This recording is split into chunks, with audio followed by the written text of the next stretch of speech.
Hey guys, Thunder E here and welcome to another battle vid. Now today's battle vid is between the iPhone 10 and the Galaxy Note 8. Yes, because both devices are over $1,000.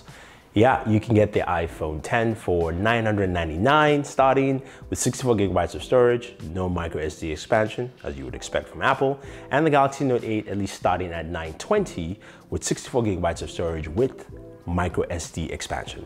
So from there, we can see there are differences with both devices. Let us move on to one of the biggest ones standing glaring in front of us are the displays. Both of them now have OLED displays, which is great. The iPhone 10 comes in with a 5.8-inch OLED display. It's got a resolution of 2436 by 1125. It's got a PPI of 458. And it's only 625 nits. That is all according to Apple. So the brightness is 625, which is like a very standard OLED you will get on the market, like an OLED TV out there. Now, when we move over to the Galaxy Note 8, it stands in at 6.3 inches in terms of screen size. You've got a resolution of 2960 by 1440, so true 2K resolution. It does have a PPI of 521 and it is rated at 1200 nits. Yes, this thing is super bright. The Galaxy Note 8 has a lot of brightness packed into it. So that is something to take note and is very indicative. So with displays, there's a clear difference there. The Note 8 seems to be brighter than, of course, the iPhone 10. Now, if we move around to the back of the device, they both have, dual camera setups. The iPhone 10 has two 12-megapixel cameras. It's got a quad lens, got a quad flash setup. It also has OIS built into each lens, so you do have OIS built in for better low light photography, better stabilization, and also just better video recording all around. Now the iPhone 10 has a big up with 4K recording at 60 frames per second. Yes, Apple says that it should be able to do that, so we have to see that, but that is pretty huge. Now, when we move to the Galaxy Note 8, it also has a dual camera setup. One's a 12-megapixel dual pixel camera, the other one is a standard 12-megapixel camera. F-stops are 1.7 and 2.4. Both of them have OIS, of course, allowing you to do this portrait mode photos in there.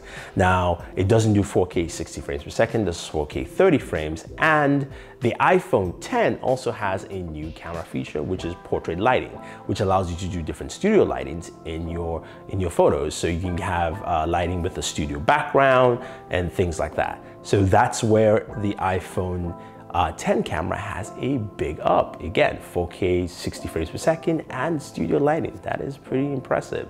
Now, the iPhone 10 does not have Touch ID anymore, which means it doesn't have a fingerprint sensor, and it only has basically two modes of unlocking your device. One is facial recognition, allowing you to scan your face with a 3D model because they have all these new sensors on the front-facing camera section, which can scan your face, store that information, and basically unlock your phone. It's called Face ID. While the Galaxy Note 8 has 4 options to actually unlock your phone. You have the ability to use your iris scanner, which is still very secure. You've got a fingerprint sensor at the back. You do have you also have the PIN number access, and you have Bixby unlock as well. You can tell Bixby to unlock it and you have to use your passcode. Very interesting. We'll have to see how Face ID works, but you can see the separation there. I will let you guys know that in terms of front-facing camera, the iPhone has a 7-megapixel front-facing camera, same as it had last year, while the Galaxy Note 8 has an 8-megapixel front-facing camera. And the front-facing camera will also give you those studio features that you do find with the portrait mode at the back. So that is also still built into the iPhone. Now, in terms of battery, Apple doesn't state battery specs specifically, but they did say that you will get at least 3 hours extra battery life compared to the iPhone 7, which is not a very welcoming sign because that means it still has a pretty small battery and we should be getting not great battery life. That is just my own assumption. I don't know, but that's what Apple stated, so I'm extrapolating from that.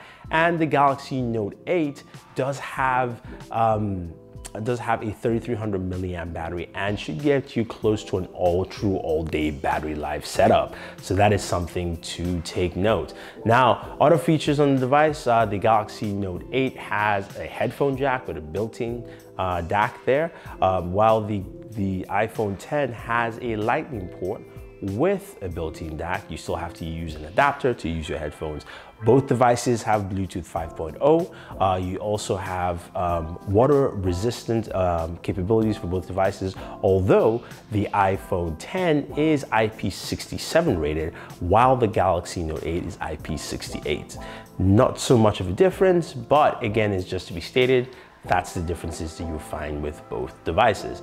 Both devices have wireless charging. The iPhone 10 has wireless charging. Now, while the Galaxy Note 8 has fast wireless charging, so faster than the standard wireless charging that you will probably find on the iPhone 10. So that is another thing to note with that as well. When it comes to very separate features that both devices don't have, the iPhone 10 has the Animoji feature, which allows you to animate your emojis, send them to friends as an emoji that can talk back with your recorded voice. So that is a really cool feature that you cannot do on the Galaxy Note 8 and strictly on the iPhone, at least at this point in time, while the Galaxy Note 8 has the S Pen and the Edge screen. Both of them are two physical additions. First of all, the S Pen allows you to, of course, create live messages, send that over to friends, creating basically animated GIFs, you know, things like that. You also have the ability to write on your device. You can pin it on your lock screen. You also have the ability to translate languages and also do currency exchanges with that as well. Then you have the ability to also use the Edge screen to access Edge apps and quickly multitask. You have multi-window, which is on the Galaxy Note 8, allowing you to use two applications at once. So there you have it, guys. Those are differences with both devices. Yes, they are two different sizes in terms of size and feel, but you can see there are clearly differences that set these devices apart. One of them, of course, is Apple coming up to match specs of a lot of Android devices with its bezel, at least the quote-unquote bezel-less display. It now has wireless charging, it's IP67 rated, and it's also got that brand new facial unlock that no other device has. And then you have the Galaxy Note 8 on the other hand, which packs in a bezel-less display, or an infinity display as Samsung calls it, has a much higher nit ratio. It's got, of course, micro SD card expansion. It does have fast wireless charging, also IP68 rated for water and dust resistance, and then you do have the mighty S Pen. So that is it, guys. That's how we weigh it for you. You can see the iPhone 10 or the Galaxy Note 8. Now, tell me, which device do you like? Which of the two make more sense for you? Leave your thoughts down below. If you want to go ahead and pick up the Galaxy Note 8, we have a link for you guys down below in our Amazon store. Go ahead and pick it up if you want to, or pick out some other accessories and support our channel. Otherwise, guys, let me know your thoughts. Don't forget to like and share this video. Favorite this video. Definitely subscribe to the channel. When you do, hit the notification icon to get notified with our latest videos. This is Thunder E saying thank you and always enjoy your entertainment.